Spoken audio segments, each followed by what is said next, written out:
Welcome back, guys, and we're here with another video today, and just me again.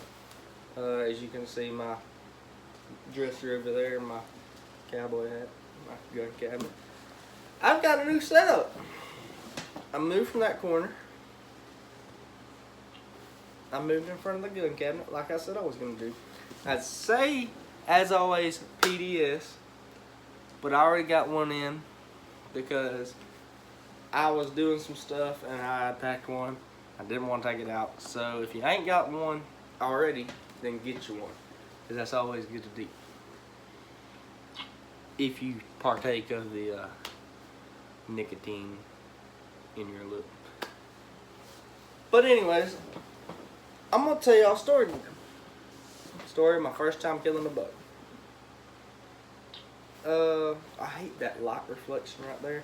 I'm gonna have to set up like this. And it's still okay. Sorry, guys.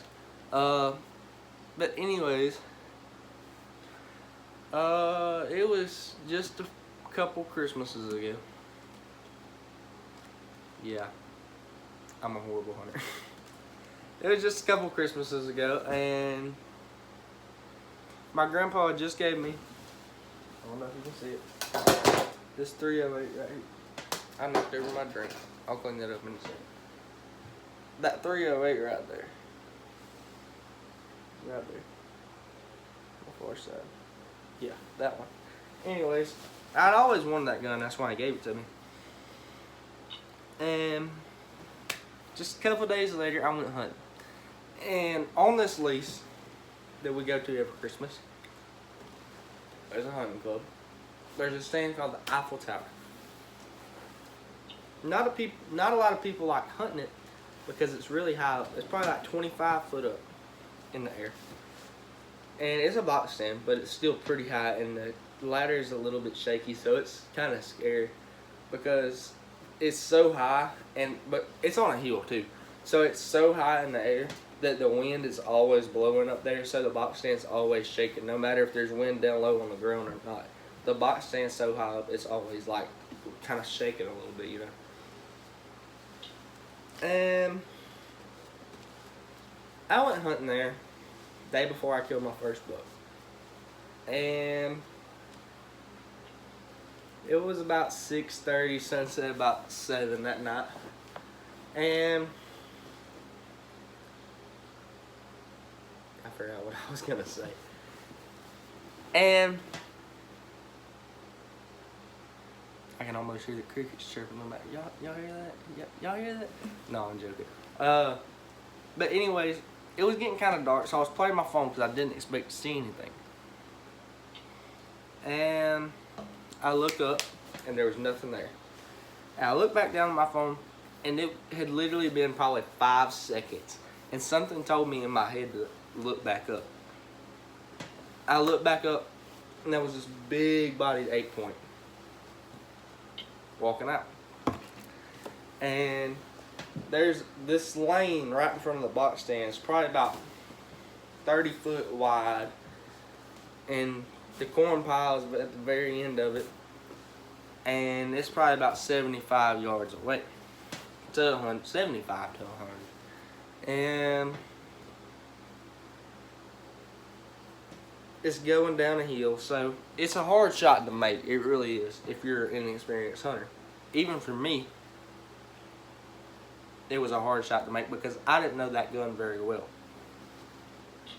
Plus my scope wasn't sighted in, but yeah, I fixed that problem the next day. Well, this big bodied 8-point walked out, and his rack was like not very wide, but it was really tall. I've never seen a buck as big bodied as him with a rack that just goes like almost straight up, you know. Like it didn't come out or anything like a deer usually does, you know. It usually comes out like this. It come out just a little bit and went straight up, like an axis deer or something. It was kind of weird looking. But the thing is, this deer wasn't an axis deer. I know it was a white-tailed deer because there's no axis deer around there because it's in Mississippi and it's not pen or anything. But anyways, I was shaking because I never shot a buck, so I got buck fever. You know, I was kind of nervous. Excuse me. Sorry. I was really nervous. And I got the gun up. And I was ready, you know. I had the gun and everything. I seen him through the scope. And I shot. And when I shot, it was going so much at an angle down the hill, you know, that I shot like that far under him. Like there was literally hair that I scraped off of him when I shot on the ground. But I got my blood trailing dog, my mom and dad's blood trailing dog. And we literally spent 3 hours after dark looking for this deer. And we never found that deer. Therefore concluded that I missed it. It was like, okay, that kind of made me mad, you know. I was pretty mad at myself for missing a deer because I don't miss very often unless my scope is off or I'm not used to the gun. It just so happened the scope was off and I wasn't used to the gun because I had just got it maybe 3 or 4 days before at most. And you know, I was kind of aggravated with myself, but I was also aggravated that the gun was off. So next day I woke up, I sighted the gun. Same day, or next day, after I missed, the same day that I sighted the gun in, I had her out the first time. I should be a comedian, man. I'm not making no money off this, why not? But anyways, so I went back to the same stand the next morning. And this is a clear cut. It's a big clear cut. Like, this clear cut probably goes on lengthwise for about a mile and widthwise for about 3/4 of a mile at least. So it's a big clear cut. But these pine trees in it is what makes it hard to see because they're like little saplings, so they're not but about like that big around, but they're like 10 feet tall, so it's really hard to see. And plus, you know how clear cuts get that thickets in them, and they get like yellow grass in them that grow about nipple high, chest high, you know. So it's really hard to see. But here's like the lane, right? Here's like the shooting lane, and to the left of it, it goes up a hill. And then to the right of it, it's just like flat, and then back it's flat. But to the left of it, it goes up a hill, so it's like sloped. And there's a tree line, probably about 300 yards over here, but over here, it goes forever to the right side of it. But on the left side, there's a tree line about 300 yards away. And there's not really much thickness in it, so you can see in that tree line. But there's a log that comes down in the angle out of the tree line. And I seen a doe walking behind that log. Every deer that comes out of that tree line walks behind that log. So I knew where to look. And that doe walked behind that log and made her way to the feeder and the corn pile I'm at. And 2 little bucks came behind her. There was a 4-point with 3 on one side and 1 broke off on one side. And then there was a 5-point with 3 broke off, with 3 on this side and 2, a crab claw broke off on this side. If you don't know what a crab claw is, it's like, it comes out like this. And it's just like the main beam comes out. And then there's like 1 spike coming off of it. But it would have been bigger had all the other spikes not broke off. Had the main beam not broke off. And yeah. But I didn't shoot them. I was like, man, I've never killed a buck before. This will be a good experience. Not a good deer, but I'd be putting meat in the freezer. I'd have something to eat in case something was to ever happen. And I could finally say I killed a buck. I just seen that 8-point the night before though. I was like, no, I'm not gonna kill it. I'm gonna wait on that 8-point to come. Well, that morning the 8-point never come back. Went back to the camp, ate dinner. I went back hunting really early, and the doe come out in the same spot. And sure enough, about 20 minutes later, at most, 2 little bucks come walking out the same spot, following her. She had already made it to the corn pile, but they was on their way, because she was in heat. If you don't know what heat means, the bucks and does are wanting to get it on, because the bucks want some of that. But yeah, they came out and they followed her and everything. I was like, man, I really want this 8-point to come back, so I didn't shoot.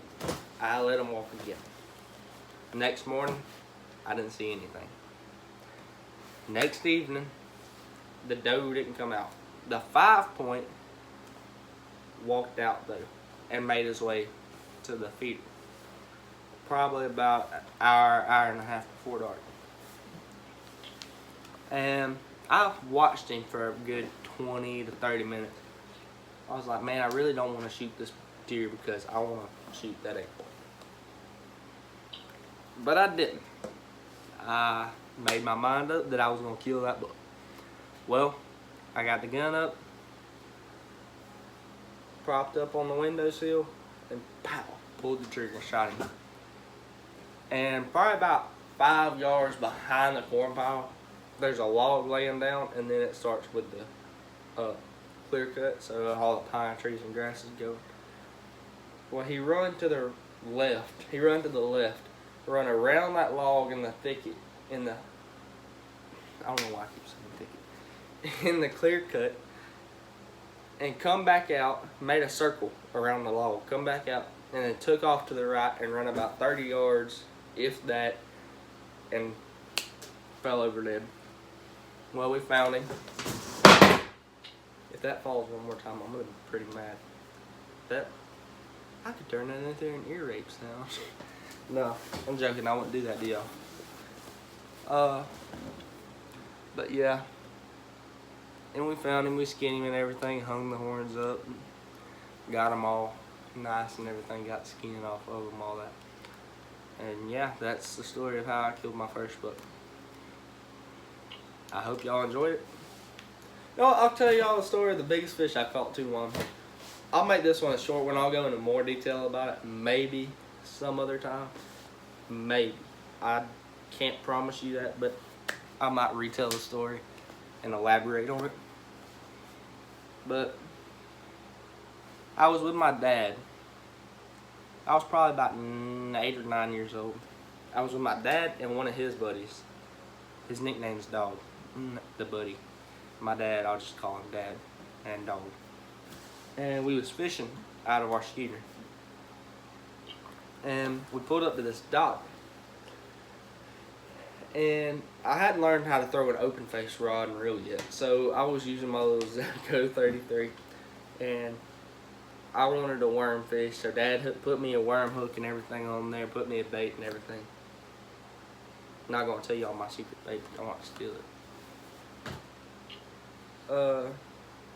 You know, no, I'll tell y'all because we don't really catch a lot of fish on them anymore. And y'all don't know where some of y'all don't know where I'm from and where I was fishing at anyways. So, but we pulled up to this dock and I'd throw a cherry seed. My dad had throw a cherry seed on my thing. So I was a helpless little 8, 9-year-old at the time, and Dad did everything for me. But I threw my Zebco 33 out there and I didn't even know how to worm fish. I was just like, my dad had never really taught me. So I was just throwing out there and reeling again, throwing out there and reeling it really quick. And all of a sudden, something latched onto it.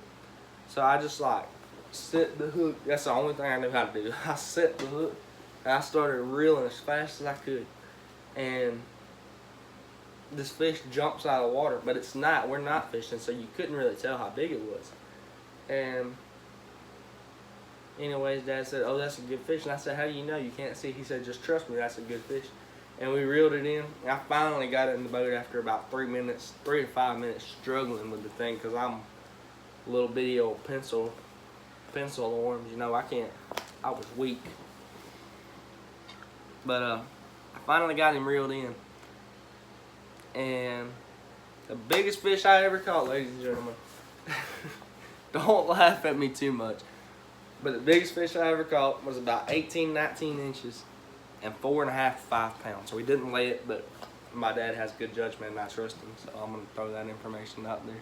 So if any of y'all don't believe me, blame it on my dad. Dad, you're a freaking liar. No, I'm joking. I'm joking. Love you. He's not home anyways.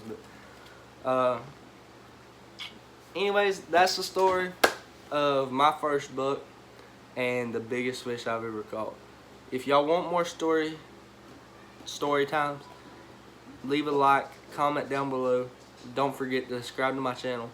And as always, stay country, ladies and gentlemen.